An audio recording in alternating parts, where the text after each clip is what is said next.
A few weeks ago, we talked about Daniel 3 with Shadrach, Meshach, and Abednego. I will find which episode that is and link it in the description box. But that chapter has stuck with me because it's about when the King Nebuchadnezzar made a statue, and when he played the music, everyone was supposed to bow down and worship the statue. And Shadrach, Meshach, and Abednego, they didn't make a big deal about it. They just didn't do it.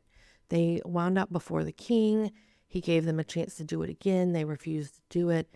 So he threw them into the fiery furnace. Before he threw them in, they told the king, God is able to save us.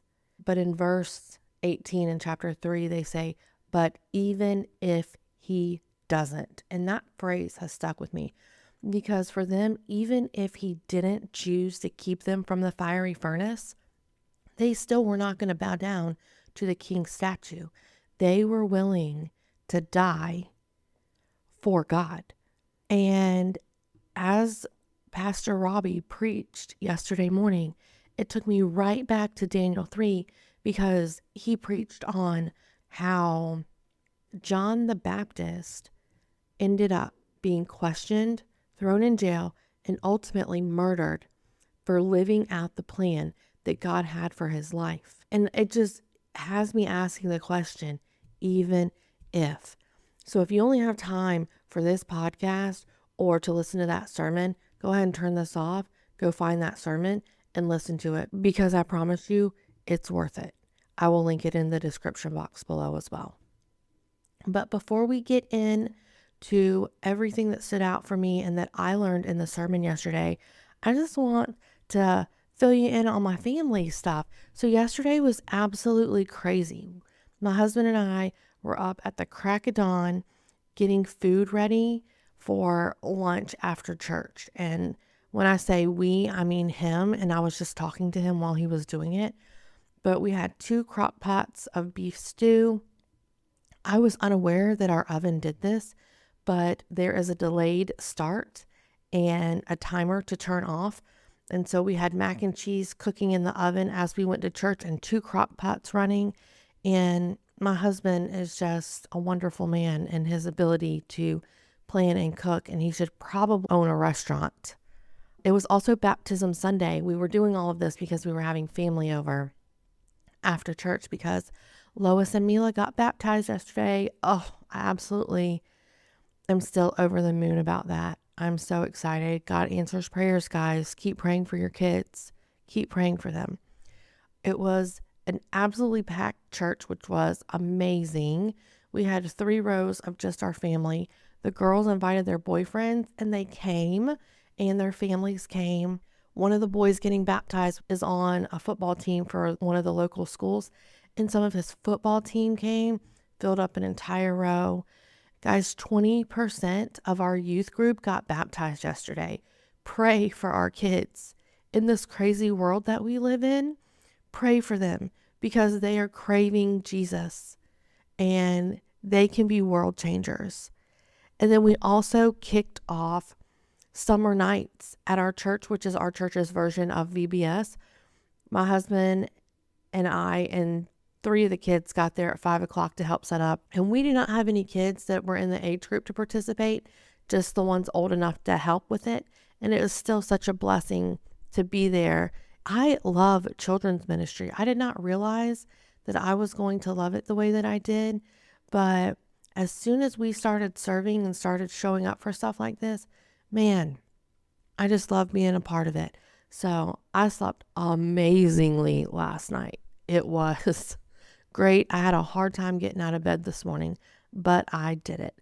So the sermon yesterday was about John the Baptist, and we're going to just jump right into that and all of the things that we can learn from him. Welcome back to another episode of Bite Size Bible. My name is Kelli. I am your host.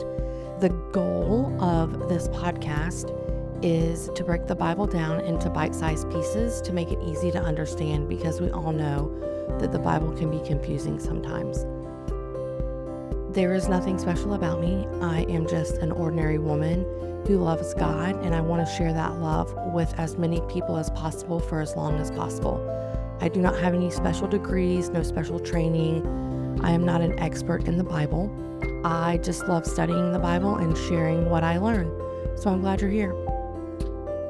So before we dive into this whole sermon, I just want to remind everyone that Jesus and John the Baptist were cousins. And I don't think that John the Baptist knew for certain as a child and into his adult life that Jesus was the Messiah, or Jesus is the Messiah.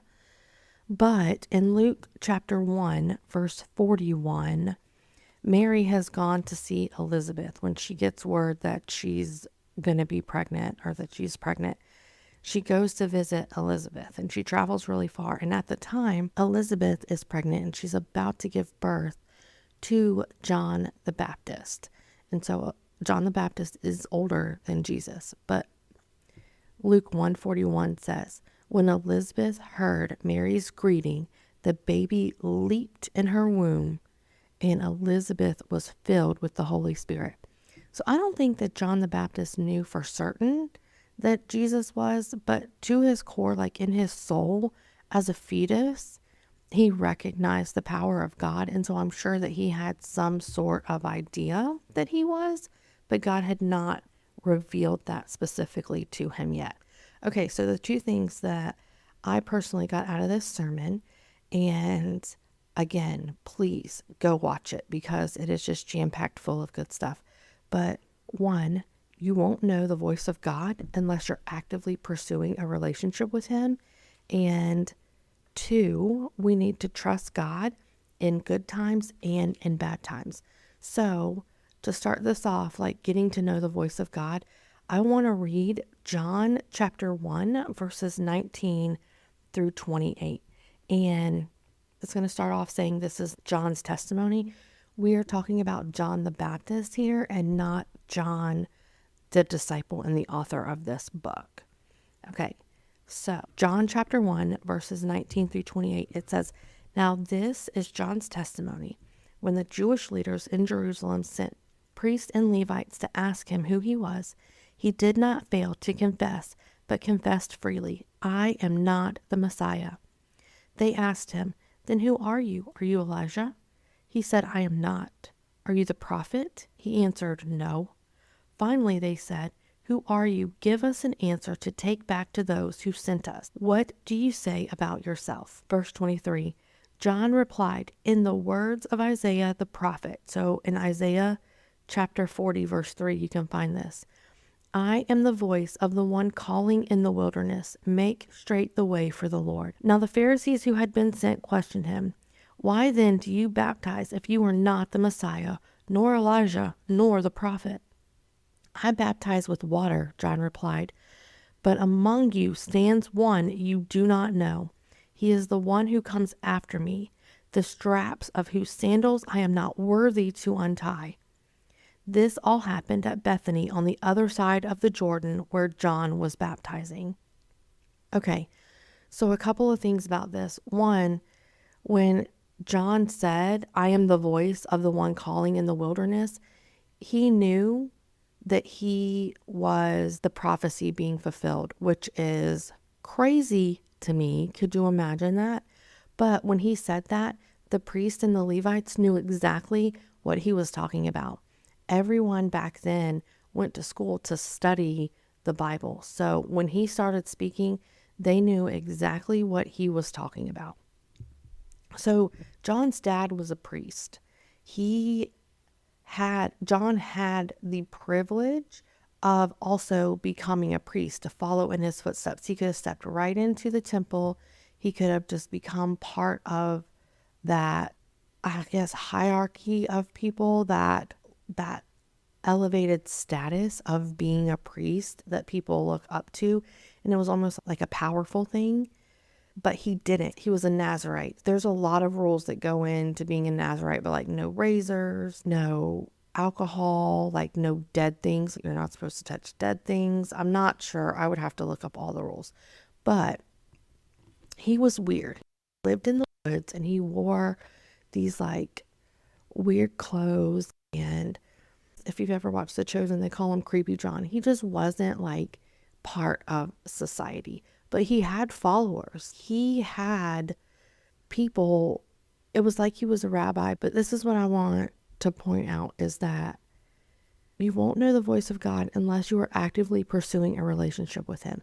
John the Baptist was intentional about knowing the word of God. It was part of their culture, but he was intentional about knowing the word of God. He was praying. He had to have a special relationship with God to be able to recognize that the prophecy in Isaiah was about him. Could you imagine reading the Bible and reading a prophecy and then realizing, oh my gosh, this is me. I am the fulfillment of this prophecy. And then to have the courage to live it out, because when you live out the will of God for your life, you're going to meet opposition. The devil does not want you to live out the will. He doesn't want you to live out the plan that God has for you, because when you do, you're advancing God's kingdom. And the more you advance God's kingdom, the more you push back the gates of hell. And the devil does not want you to do that. He wants to make you scared. He wants to make you question yourself. He's going to get in your head and say, do you really know what you know? Are you really certain that this is what God has for you? Are you sure? Because the devil knows the Bible. I heard something the other day that said, do not let the devil know the Bible more than you, because when it comes down to it, he's going to use it against you. And he's going to use just enough truth to get you to believe. And then there's going to be lies in there that's going to flip it around on you. So we should be actively studying our Bible and talking to God so that we know when God speaks to us, this is the voice of God. And we know for certain what is truth. And then the second point, and this is what really, really got me, we need to trust God in the good and bad times. Pastor Robby said, we often pray to be the hands and the feet of Jesus, but the hands and the feet of Jesus were nailed to a cross. Guys, that blew my mind. Like, are you willing to die? Are you willing to live out the will that God has for you, even if it means that you are going to die? So I want to flip to Matthew verse 14, and I want to read verses 6 through 12 to you. Give me just a second. Let me find it. Okay. On Herod's birthday, the daughter of Herodias danced for the guests and pleased Herod so much that he promised with an oath to give her whatever she asked. Prompted by her mother, she said, give me here on a platter the head of John the Baptist. The king was distressed, but because of his oath and his dinner guest, he ordered that her request be granted. And he had John beheaded in the prison. His head was brought in on a platter and given to the girl, who carried it to her mother. John's disciples came and took his body and buried it. Then they went and told Jesus. Okay, so John was questioned by the temple officials because he was baptizing people and he was not one of them. And because John was doing something and he wasn't one of them, they were going to find out why. It made them angry because he was acting like one of them, but he was not. John was just going around speaking truths, and so the queen wanted John killed. Well, the king was like, I don't really want to kill John, because he couldn't pinpoint it, but he knew there was something special about him. And he was intrigued by him. So the king didn't really want him to die. So he's like, all right, I'll compromise. So I'll have him arrested. So John's sitting in prison. And so living out the will of God has gotten him questioned, and it's got him sitting in prison. And because he spoke the truth, and it upset people, it upset the queen, she wanted him to be killed. Ultimately, she got her way, and the king did not. So in Daniel 3, Jesus was in the fire with them, and they came out completely unsinged. Like, their clothes weren't burnt. They didn't smell like fire. They were ultimately untouched, and that just shows us complete deliverance. So much so that the king recognized the power of God. But it doesn't always work out that way for us, because Shadrach, Meshach, and Abednego said, he can save us, but even if he doesn't, we're still going to live out the will that God has for our lives. It worked out in their favor. For John the Baptist, I'm sure he was hoping for a different outcome. Unfortunately, Jesus did not spare this death for him.